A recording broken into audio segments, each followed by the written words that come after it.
নমস্কার, সংঘর্ষ বার্তায় স্বাগত জানাই। সামনেই হেলান সারদামণি বালিকা বিদ্যালয়, তারই প্রবেশদ্বারে ঠিক রাস্তার মুখে দীর্ঘদিন থেকে জল জমছে। তাতে স্কুলের ছাত্রীদের যাতায়াতের অনেকটাই সমস্যায় পড়তে হচ্ছে। এমনটাই কিন্তু চিত্র ধরা পড়লো আমাদের ক্যামেরায়।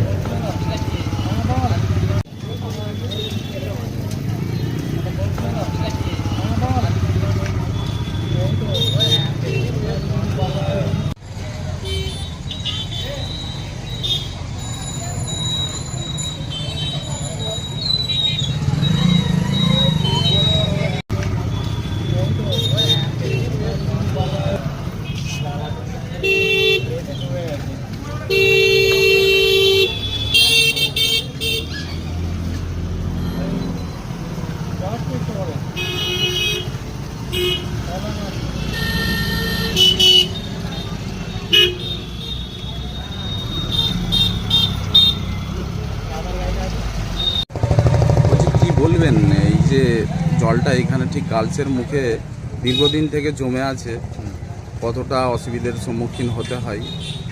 অসুবিধা তো প্রচুর। এই যে বর্ষা আসলেই এই জায়গাটা নিচু থাকার জন্য জল জমে যাচ্ছে, এবং বৃষ্টি থেমে গেলেও রাস্তা চারিদিক শুকিয়ে গেলেও জল কিন্তু এখানে মানে নিত্যকার সঙ্গে। সামনে স্কুল আছে, স্কুলে ছেলেমেয়েরা যাতায়াত করে পড়াশোনার জন্য, কত শয়ে শয়ে ছাত্রছাত্রী আসে এইখানটা, মানে একদম বাজে ব্যবস্থা হয়ে যায়। ঠিক আছে, তা আমরা চাইবো প্রশাসনের কাছে যদি এই জায়গাটার কোনো সুরাহা করা যায় সেটা একটু দেখবেন। স্কুলের ছাত্রী, এইভাবে স্কুলে যাচ্ছে। ধন্যবাদ। আপনার পরিচয়? আমি শ্রীকান্ত দাস কথা বলছি।